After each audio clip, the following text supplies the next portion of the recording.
obviously Thompson has it down right now because his 2 face-offs after losing 4 in the first quarter. Oh, great shot, wide open off that pick came Randy Stotts. And there's Austin Stotts, little shimmy and shake, and just like that, right? What did we say? Oh, they're not in sync, they're not doing whatever, and now we're 2 minutes into the second, and they got a goal in each of the first 2 minutes. That's what happens when you actually win the possession battle. The faceoffs are going to be really, really huge for both Puerto Rico and Iroquois. In the first quarter, Puerto Rico outpossessed Iroquois 7-3, and they were just more efficient offensively. Here in the first, we have 2 possessions, 2 goals. Well, the other side of this is the body language was really interesting. Now, Puerto Rico got its guys together, had a quick talk after that goal, but when that ball went in the net, you sort of looked at everybody on the Puerto Rico defense. And their body language was all palms up. It was all, what do you do to stop that? And here it comes again. It starts with winning a faceoff. Jeremy Thompson shoots that one out the back end. So Miles Thompson picks it up. Shovels it over to Randy Stotts. Stotts to Lyle Thompson. To Hokananacoke, Albany product.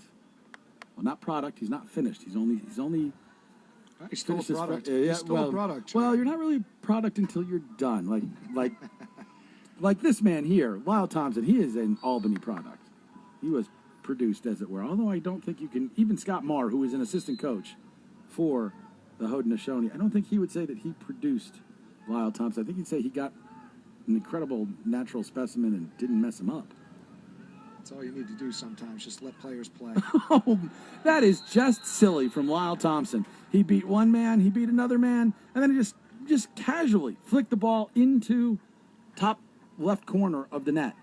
And that makes it 3-3. We are not yet 4 minutes into the second period. And again, the body language on the part of Puerto Rico is, what do you do to stop that? It starts right here on the face-off. Bottom line is that Puerto Rico can't be fishing for sticks. You really got to drive them out. You got to be very cognizant off ball because Lyle's one of the best feeders on the planet. But at the same time, you just got to muscle them out. And that's no easy task, but you can't chase their stick, that's for sure. Jared Hirschman facing off against Lyle Thompson. You see McCall sort of sneaking down the D end to get better cutoff. Hirschman comes up free. That's a big face-off. Stopped by Warren Hill. What a save. Kicking around loose.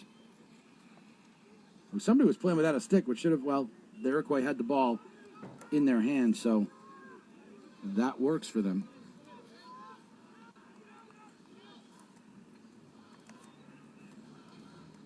So Tyler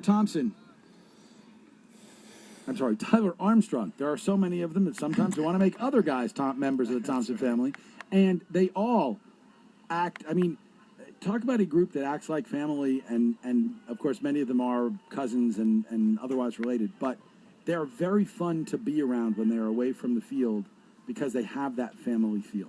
No doubt. Lyle Thompson, nice stop there by Matthew Martinez, picked up, however, by Lyle Thompson, and he sails. Oh, they dodged the bullet again. Dodged the bullet again. That's good. They need this next possession. Chuck, last night we were talking about plays to be made. And right here is a great possession for Puerto Rico. If they can bury one here, that's the play to be made in this whole segment where Iroquois has taken a 3-goal lead in this, or a 3-goal march on the first of the second. So it's Kevin McNally getting the ball over to Steven Ramirez. Now the last of the midfielders, Justin Alberon.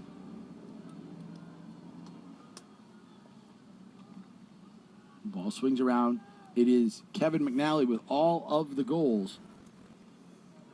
He's getting pulled now, which is smart from the Iroquois. If I was Puerto Rico, I'd look to get McNally a short stick. But taking care of the ball, there's no rush to do that at any point. And McNally drifts up high. So now it's McNally. Johnson close to a moving pick there.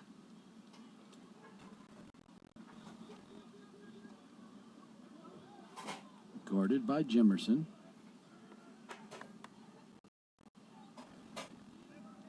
So they move the ball high. Steven Ramirez on the left side. Albaran shoots that from the outside. This is all great stuff from Puerto Rico. Not the greatest shot there, especially with the weak hand. Doesn't matter. You back it up, play more offense. Down the alley, off the post. Got then a snipe on the backside. It's Desiderio Gonzalez from Limestone College. Picks up the loose ball off the post shot, puts it in, and makes it 4-3 in favor of Puerto Rico. 2 possessions in this quarter. One goal here. Actually, that was the play to be made. We saw Lyle Thompson turn the ball over in their offensive end. Puerto Rico takes some time off the clock, about 4 minutes or 3 minutes or so. What a possession finish. Great offensive segment there from Puerto Rico. So back to the face-off X we go, and we've got Hirschman figuring out a little bit what's going on after having lost a couple. However, that one unable to be handled. And yeah, Scott Bita, he's running gingerly. He is definitely running gingerly. Yeah, he's very much. So Taylor Smoke gives the ball back to Warren Hill. Taylor Smoke, a St. Michael's product, coached by Paul Schmoller. The late, great Paul Schmoller was the head man at St. Mike's up in Vermont when Taylor was there. I was fortunate to coach with Paul Schmoller when I was an assistant at Dartmouth College under Andy Towers. What an incredible man.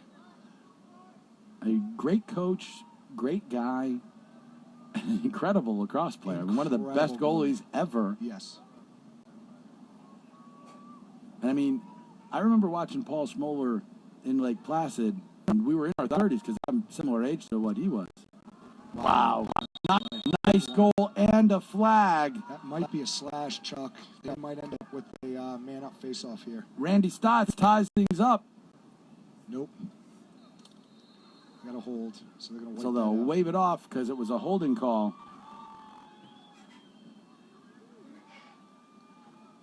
But Stotts with that nice little roll inside, and they're so tough. If you move, the ball's gone off to fed to somebody, and there's some of their feeding angles and their feeding lanes are so unusual and unique.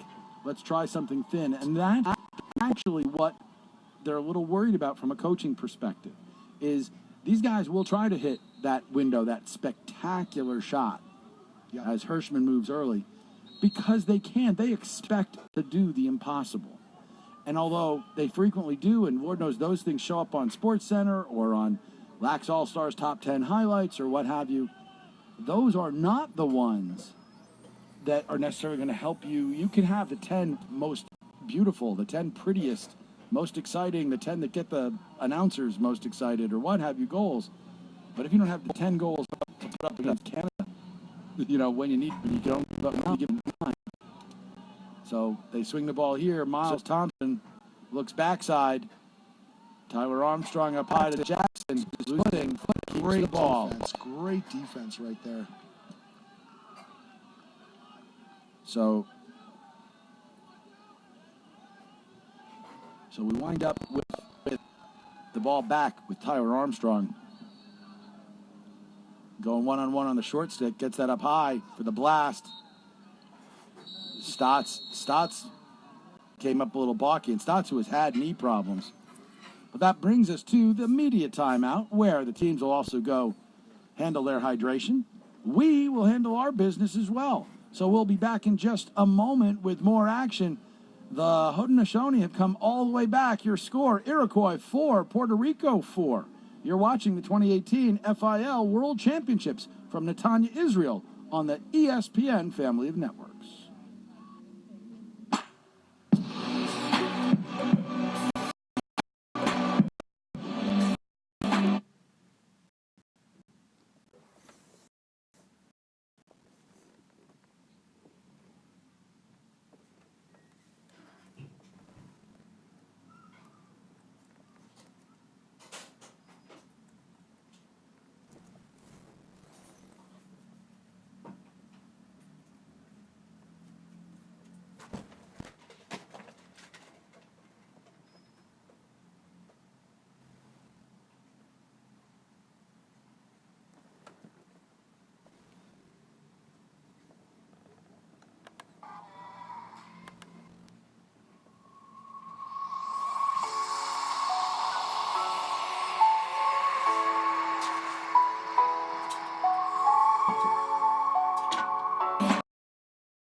They're trying to keep as much space as possible. Jackson sets the pick. A lot of north-south picks from the Iroquois. This is where it becomes dangerous. Not only you just talked about how they were great shooters and how they're able to put their shots in spots that no one else on the planet can. One of the most dangerous things that these guys do too is they're incredible passers. So you, as a defense, you don't want to slide to these guys because they're just going to pick you apart by ball movement. Set in front. That's a little touch shot from Stotts. And although we said Stotts is okay, he is running a little hard. That ball comes out to Jose Boyer. Boyer circles back. So we were talking about cutting this game down. So now Puerto Rico has 2 timeouts in the last 10 minutes of the second quarter. They're going to use it so they can go ahead and cut this down into little segments, and they just got to win little segments for this last of the second quarter. Well, that's a coaching way of doing things.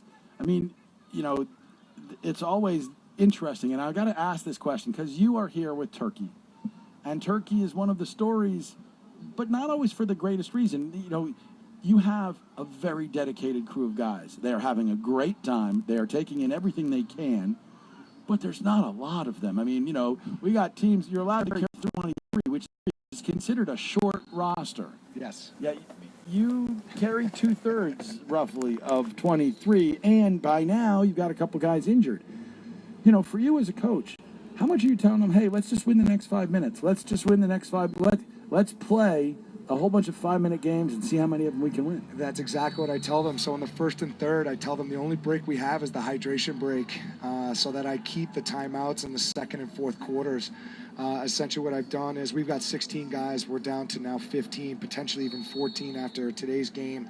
But it's survival of the fittest. I was talking to Josh Hawkins down there with Lax All-Stars, and we were discussing, how we've managed our program so far. They've done a phenomenal job in just everything they've done from when they've gotten here. We have a mandatory hold a water bottle the whole time that you're not on the field. These guys, I'm sure, are doing the same thing, but you got to use these timeouts as an advantage. And Puerto Rico right now is really want to use these clock management, so they just did. We're going to see another timeout, probably just under 4 minutes, just to break this up, so these guys can go ahead and win 3 to 4 minute segments at a time. Today's game is brought to you in part by Signature Lacrosse. Signature is a premier equipment manufacturer on a mission to gear up the future of lacrosse with quality products that grow and enhance the sport. Learn more at signaturelacrosse.com. So the Puerto Rico attack is out. Kevin McNally. Oh. Yeah, just a little digger there for Kevin Lewis, but he's okay. We'll cut that blade of grass later. Yeah. Something tripped him. It wouldn't be a problem except it's on international worldwide television. Otherwise, he's just fine. Mom and Dad at home, he's okay. That ball swings around. Corey Millhouse. Corey looks like he's got some speed here. Marked by Jake Fox. Slide there. Millhouse backs away from Johnson Jimerson. McNally's going to want to roll back to his left. Fed in front, gets knocked down there. Nice defensive play by Ron John. Here comes the Haudenosaunee on the break. Frank Brown with the ball. Shoots that. Wow. Just missed it by inches. Watch for the Iroquois to go right away here. They love these scenarios right off the end line. Teams are not really expecting a quick go. Looks like they're going to hold it up, though. They got a nice matchup here. Awesome. Yeah, you've got Austin Stotts matched up on the short stick Thomas Rodriguez from Pace University. Stotts. Nice double team. Great double team by Ricky Pages. Wow. Behind the play, Ricky Pages took a stick from Austin Stotts. And Ricky's got to be careful of wanting to get too much back. It's good patience, good composure by Ricky right there. Ricky, an OSU product, Cannons. good to see him back on the field, making huge contributions for the Puerto Rican team. Yeah, he's got to be one who really helps stabilize that. He's so experienced. He's got so much that he brings to the team. He's doing a great job. They're doing a great job. They got 4 goals in about 3/4 away through the first half. They're going to want that one back, though. Yeah, you have to value the possessions, and especially when you are Puerto Rico. Oh. I mean, you know. Iroquois gives it right back. Yeah, Tyson Bomberry sailed that one. Oren Horn couldn't handle it.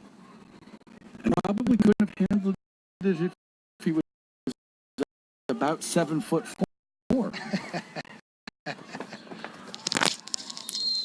So it's Thomas O'Connell starting things out. Tyler Armstrong turns him back. Smart decision. Rodriguez, Tomas Rodriguez, gives it back to Matthew Martinez. Martinez taking his time. Rodriguez drops it into the middle. Long pole there. Devin Cruz. Cruz gives the ball off to Luis Gonzalez. Referee threw a flag here. It's just a change of possession. And so the Iroquois go back onto the offense. Another miscue by Puerto Rico in the clear. That's 2 missed clears in a row. They got one back from an errant pass from the Iroquois. You got to take advantage of it. Plays to be made.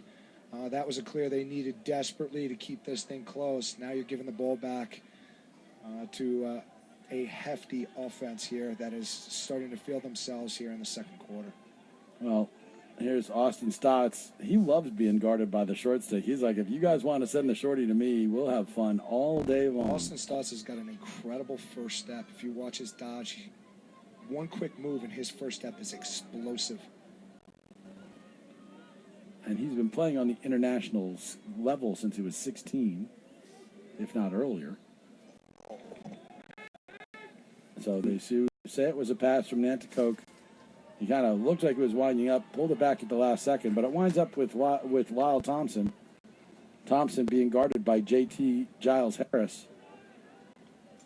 JT, nothing too fancy. With the roll. Now the little check takes that ball away, but unfortunately, he's got it back. Well, if you're a fan of Puerto Rico or you like J.T. Giles Harris, who I think is about to get a penalty, and he does. Too much. He did a great job. You got to body him up. Just keep him right where he is. Let him make the move. Let him figure out your body weight, and then you just push him out. Slowly push him out. It's easier said from the booth, Chuck. That's for sure. Yeah. I mean, that's all you need to do. If guys. it was that simple, and we could do it as well as we can speak it, we'd be out there. And Lyle, there's a trick. It's Nanticoke. They were still watching the sub, and unfortunately, we were talking, and I'm sitting there watching. Wait, Nanticoke is going to the cage. They just ran a hidden ball trick on them, and it's a shame that we don't have replay here because it was just brilliant. Martinez was totally looking off at the substitutes. Yeah. They just totally missed it, and Nanticoke scores one of the easiest goals he will ever score in his life. And you talk about plays to be made. And you had 2 times that you threw it away. The Ho threw it away one time. But then they embarrassed you on the second one. And we've all given up at some point in our lives or come close to giving up a hidden ball trick kind of goal. And on the one hand, you're upset. On the other hand, it makes you mad. You want to go out and fight those guys that did that to you. Well, Chuck, you're a goalie, so I expect it.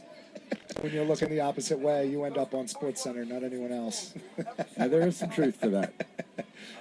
Not that I was ever good enough to wind up there. So that was again, Iroquois has to settle into these referees. They're calling it tight, and you can't start the play with 2 guys in the same 5-yard box. So Puerto Rico comes back with a hidden ball play. However, it doesn't work quite as well because, Kevin McNally threw a fake shot. Fed down low, and there's an answer. Great ball movement. It's Steven Ramirez to Will Ramos. And Ramos cans that one to make it 5-5.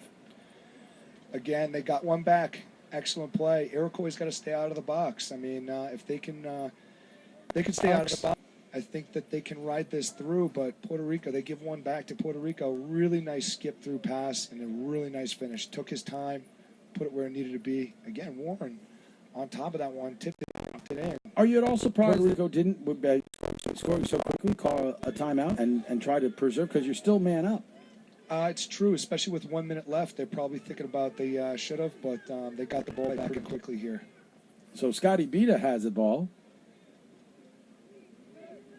Drops it off to Steven Ramirez. And now they take a timeout. 51 seconds remaining in the first half, and our score tied at 5. You know, Puerto Rico, look, you give up that goal, you have that kind of an answer.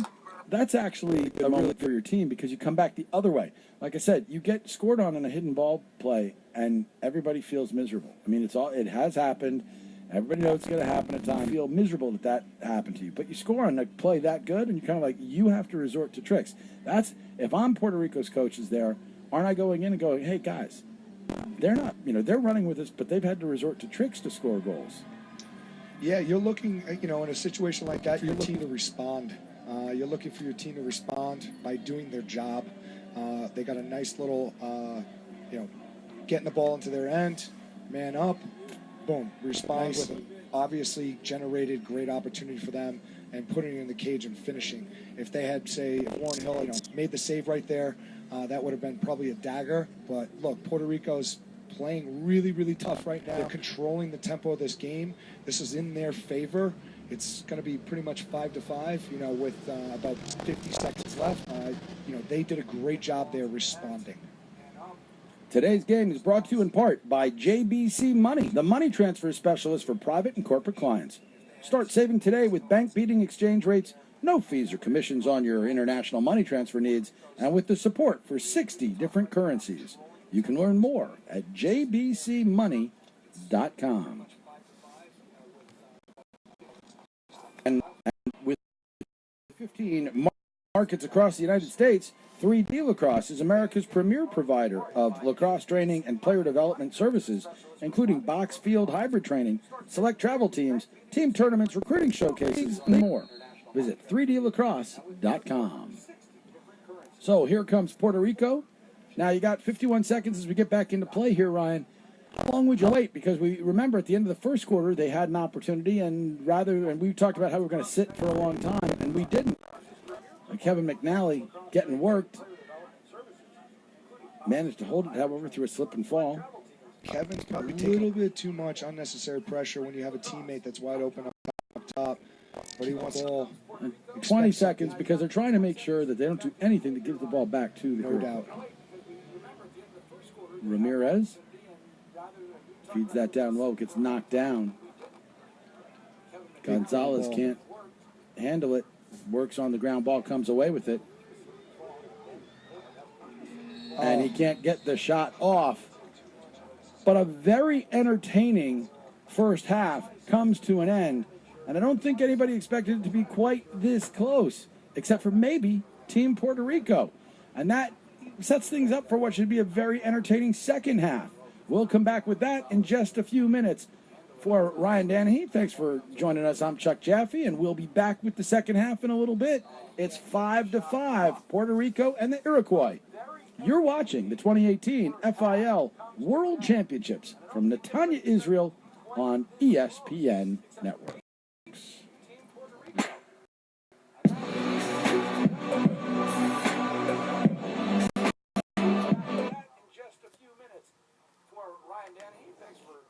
I'm Chuck Jaffe, and we'll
Bittersweet heat is suffocating. I'm waiting and always hesitating. Kryptonite desires set my heart afire.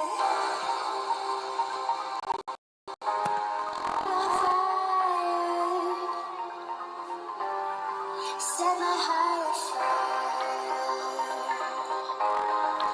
Yeah.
say, hey, look, if I gave you 5-5 in the first half, would you take it? They'd buy it every single time.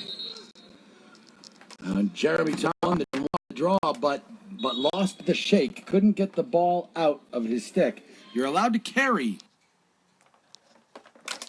but you do have to get the ball out on the first try. I was talking to Andy Whitley, who's in charge of Puerto Rico's defense, and as you can expect, they wanted to take their time on the offensive end. The best defense Puerto Rico has is Puerto Rico's offense, and they've done a really, really good job of maintaining possession, maintaining time and tempo, and we're seeing it right here. And the big reason for that is the face-off back. They've controlled the face-offs with the exception of a little bit of a run, which is Iroquois 3 goals beginning of that second quarter. Well, the other thing is that taking time off the clock is a great thing. Nice. Warren Hill makes that stop on Gonzalez. Ball picked up. And here we go. Racing down the field, although it has to be important for Corey Milhouse to get speed back and then pass missed. Another gift on the side by Heineken Thompson.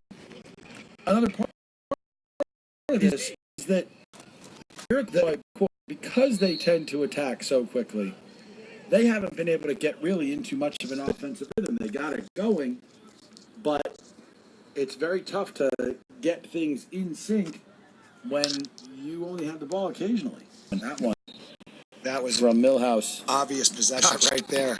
You're right, Chuck. I mean, essentially, the Iroquois want to get up and down the field, but again, credit to the Puerto Rican team for taking tempo and controlling the time of their clock, not getting nearly as many possessions as they'd like to get the rhythm of their offense. So this is another great opportunity here for Puerto Rico to potentially put one, or just a great opportunity on Cage to put more pressure on Iroquois.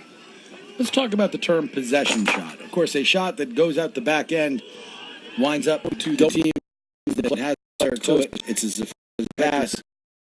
Milhouse can't corral that one. There's no over and back here in the FIL. Oh, what a ground ball. And it winds up getting dished ahead to Randy Stotts. Saved there by Martinez. And Randy Stotts is coming off the field, or looks to be heading towards the sidelines very slowly. So you were talking about possession shot, Chuck. Well, because I wonder if it's something that only happens at that shot didn't miss the net by much. So is it one of these things, you've got to shoot it at a spot where you're either going to put it, just under the post, or you're going to put it over the top. Don't miss low where it's playing catch with the goalie. And does it happen at all levels, or is that something really reserved for the higher levels? It definitely can have levels. Was that tipped? That was tipped. Nope. But, well, I guess not. It happened. Ball goes out of bounds. It allows you to restart your offense. Allows your offense to just take a sigh of relief. For me as a coach, I just have a sigh of relief. I'm like, all right, let's regroup. Let's get our stuff together. Let's organize, and let's run our offense. But I would think with your players, and I'm not denigrating Turkey in any way, but you're talking about squad, etc. Of course, it's tough to sort of teach a guy, hey, this time I kind of want you to miss. Dial it up and put it way upstairs. Well, they know to shoot the ball, and here's the other part in the FIL that works in your favor. Shoot the ball, the clock still runs. So it's just another way for these teams to take more time off the clock, possess the ball a little bit longer, and just keep the